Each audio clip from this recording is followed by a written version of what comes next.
Good afternoon, Jester's Court! We are back! Yes, it is I, the one and only Coach Dub. I know it's hard to recognize me. I did gain 15 pounds over this quarantine, and yes, most of it is in my beard. With me, as always, is my good friend Kopy. Kopy, how are we feeling on quarantine, man? What have you been up to? I don't know if the quarantine or anything affects me. I just keep working and keep going. Damn. If anyone wants to get out there and take a peek, this past week, this past Sunday, from the date that this video is showing, I have a radio show that got distributed. So, oh my god. There is a old school style radio show that got put out there called Blivet. If you want to take a peek, my fellow cast members are all people from the graduated Jester's family. But it is an improvised show off of early 1900s radio shows. So there is a 24 episode season that is being released, and the first 6 episodes were just released, and each episode will be released every Sunday. So the next episode, so they started releasing the first 6, and then every Sunday from here on out, you'll see the next episode. So go to Facebook, go to Instagram, go to any audio platform you want, Spotify, iTunes, the website, go to the Jester's website, or Just Serendipity website, and you'll find it there and be able to follow along. Always up to new things, Kopy. Congratulations, that's awesome. I'm going to give you a one-man round of applause, because I'm not afraid to look awkward. It was fun. It was fun. Rated PG-13. Just throwing it out there. So. Oh, there you have it. I think there's 8 swear words in the entire season. Kopy says a swear. I don't know if I'm one of them, but there's like 8 out of all 24 episodes. Kopy encourages graduated jesters to swear. Anyway, they're adults. They're adults. They can do what they want. Congrats, Kopy. That's really cool. I can't wait to check that out or have other conversations about that project. Now. Let's talk about some changes as we get into this year's awards. We're going to actually, this video is going to be all about a brand new award for the Jesters League here in our 11th year. Can you tell us a little bit about what inspired the Rookie of the Year award? So for the past several years, I've had coaches, all without some sort of weird revolution happening, to where they came up to me and they said, hey, I got this kid that's awesome, it's their first year, we should do like a Rookie of the Year award. And I didn't want to just jump at the first coach and the first idea, because I would rather have some history and have some time to evaluate it and think about it. So I just, as time has gone on, I've realized that every single one of those coaches were right. And even last year when we did our anniversary videos, so those 20 anniversary videos that are all online celebrating all sorts of fun, weird things about the league, we had a video called One and Done, which I'm going to drop into this video here somewhere. And if you want to go just see a cool video plus another 20 videos of cool things, go look at the anniversary videos. But those One and Dones were basically Rookie of the Years. Right. Because they only did 1 year in the league, and they had such a big impact. Yeah, there's a couple students in there that I remember quite boldly. You know, the coach from Desert Oasis, Chase Moore, was a one and done. So he only did 1 year in the league, and had left such a big impression. And now here he is coaching. Coach Greeny was a one and done. Only did 1 year in the league. Won a championship. Won the MVP. Coached to a championship. Coached an MVP. So that just shows you that even in 1 year, people can do some awesome things here. And we keep you forever afterwards. I mean, if possible. If possible. Why not, right? I'm excited about this award. I think it's going to be really cool. Finally, as we get into the nominees, I have just a simple request that I'll share with you all. I like to be surprised. Normally, I'm like at every show, every year, watching you guys compete, and I haven't been able to do that this year. So while I have no idea who the nominees for these various awards are, I think part of the fun is learning as we go. If I don't react to your name as explosively as others, I apologize. It's only because I may be a little ignorant, but Kopy will fill me in on why you do deserve these nominations. Now, do we want to talk about how this news is being released as we go first before we name our nominees? Well, as we're filming the video, you don't know who the nominees are, but all of you watching do, because the nominees have already been released. This is a recap, so just to recap all of these awards. I'm dumb. But yes, this will be a surprise for you and for Song, just here in the moment. All right, so Kopy, we're about to go over the Rookie of the Year nominees, our very first ever award of this kind. Before we do, can you explicitly tell us, what is Rookie of the Year? So to try and put the definition on what this is, the definition and what's going to be evaluated every single year is, of course, this has to be the person's first year in the league, and they had to have a substantial impact on their team and or league. So not necessarily saying that they are the best improver in the world or they know miming very well. Just I'm not necessarily just evaluating performance as much as their impact changed the face of what their team is, and it's sprinkled over into how it affects the league. So that's what Rookie of the Year is going to do every single year, and what I think it did so beautifully, this award, I think, came together.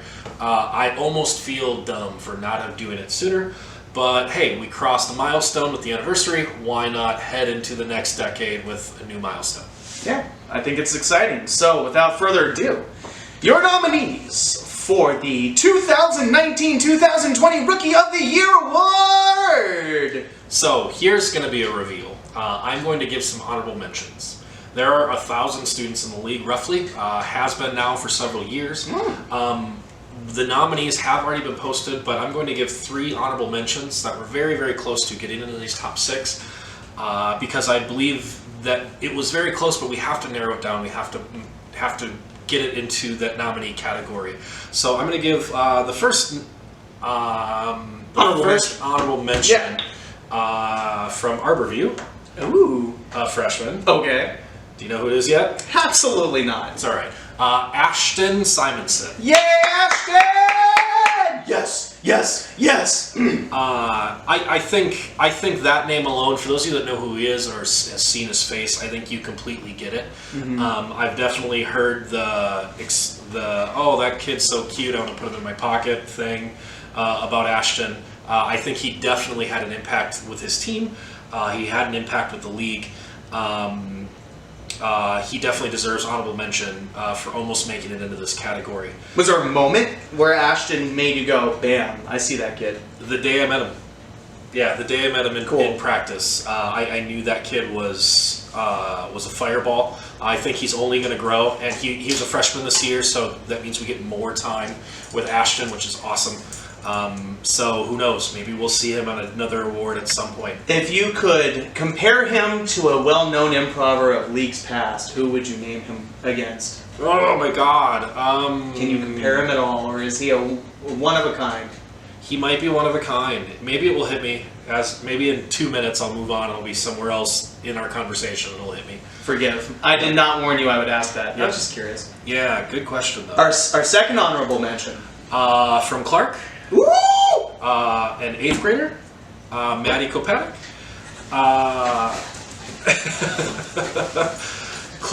Clark is unabridged. Clark is Team Love, and is that what I called him in that last video? Team Love. That's what they are. And Maddie came in this year as an 8th grader, and we don't have a lot of 8th graders, but we do every now and then. And this year, our 8th grader was Maddie, and she came in with kind of a different fire, kind of a not necessarily competitive edge, but a desire to do good work.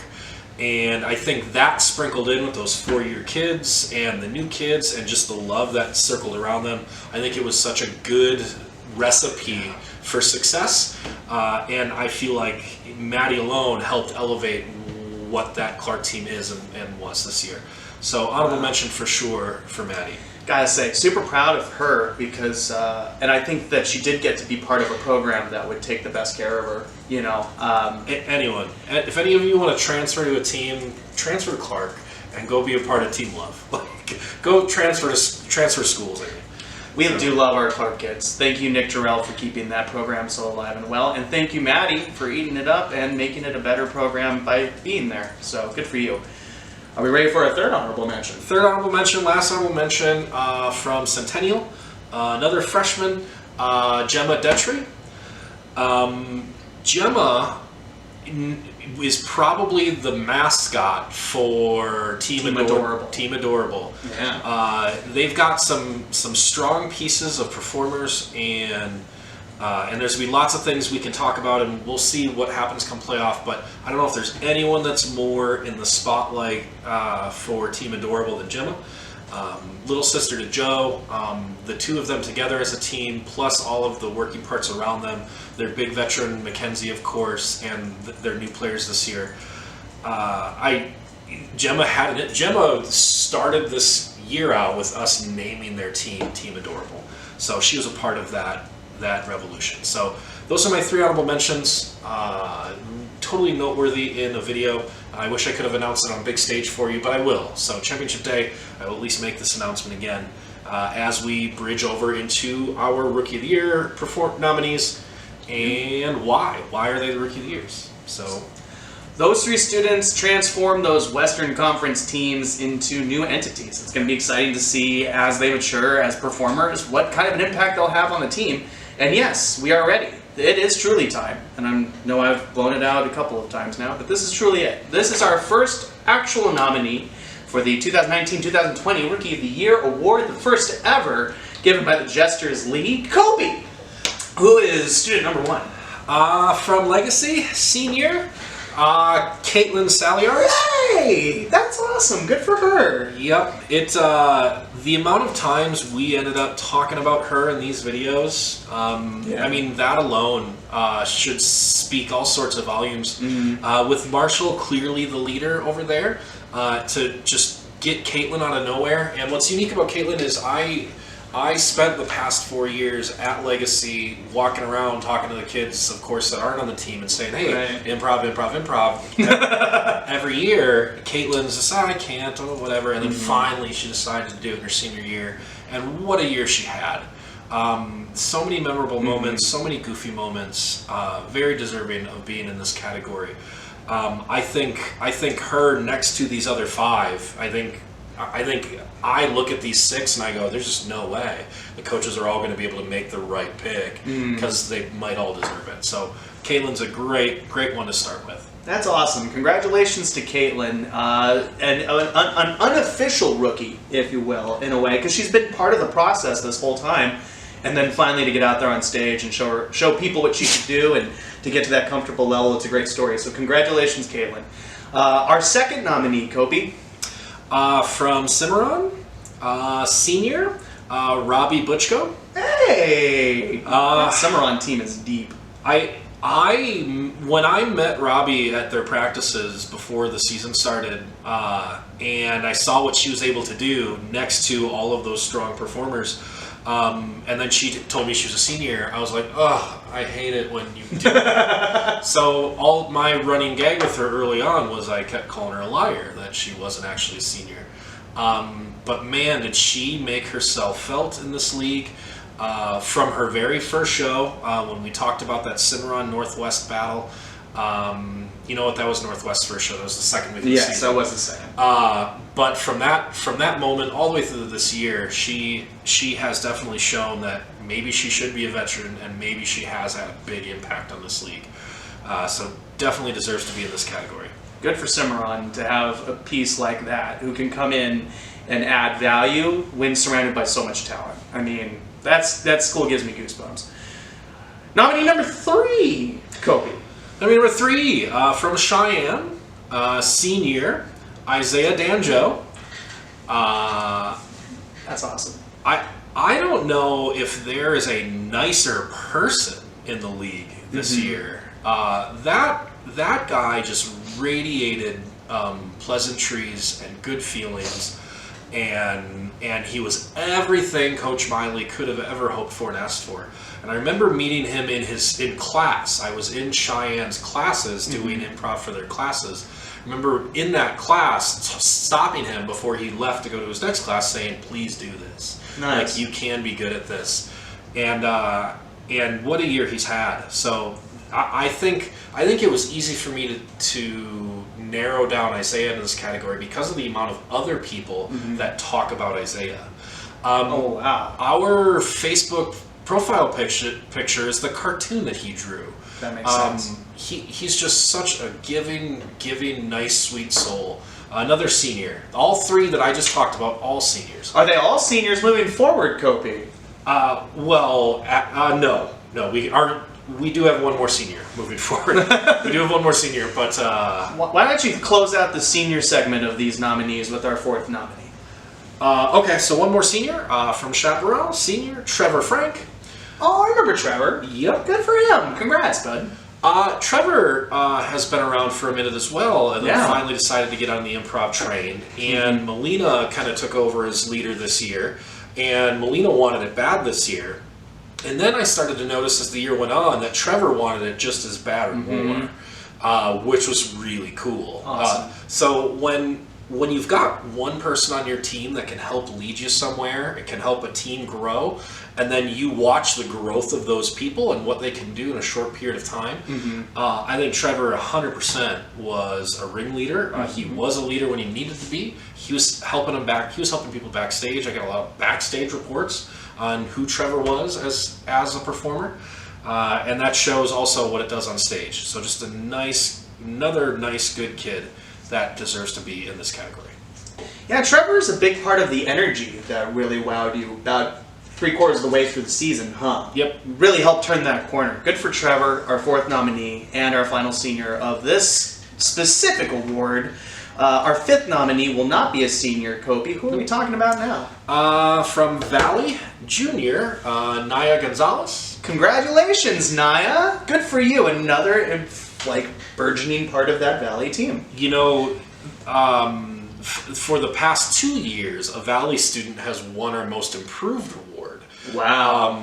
So Valley has another student now on the Rookie of the Year award, and why? And it's almost the same formula that we've talked about now with these other students so far, is that they've got a leader in Geo, just someone who's concrete, their guy. Yep. And someone around Geo elevated, figured it out, and helped turn their team into a full team. So Anaya and Trevor will face each other in the first round of the playoffs, which is something we talked about their two teams. And that can't be any more of a fun scenario, the Melina, Trevor, Gio, and Naya scenario. Yep. I'm happy that Anaya's not a senior, that we get another year with her, but she definitely helped change the face of what Valley was this year. Yeah, I can agree with that. It'll be fun to see these two teams that have started to get past the earliest parts of a rebuilding stage, who do have some powerful stars, who will create fireworks, but do have some fun, understated seconds, who will help make that show a little bit more balanced. So that'll be great. I hope we get to see that sooner rather than later. Our final nominee for the Rookie of the Year award, our very first ever one. Tell me, I'm so excited. So, a junior from Pahrump, Crystalline Roybal. Yay! Pahrump gets somebody in. That's cool. I don't know if I could even argue this in any way. I mean, she so deserved to be in this category. You have your leaders there and the ones that helped make this thing all possible with Mallory and Alexis, John, and so on. But Pahrump just turned out a squad this year. And I think who kind of nudged themselves into that top spot was Crystalline, from an all-star standpoint, from what she was doing on stage, from a scene work standpoint. They've got a lot of sharp kids at Pahrump. They do. I think Cece has got a ton of energy. I think Juliet is super smart. I think Cynthia has no idea how good she could be. So Crystalline was such a good breath of fresh air, which really helped put Pahrump on the map to say, hey, this is a team that can play.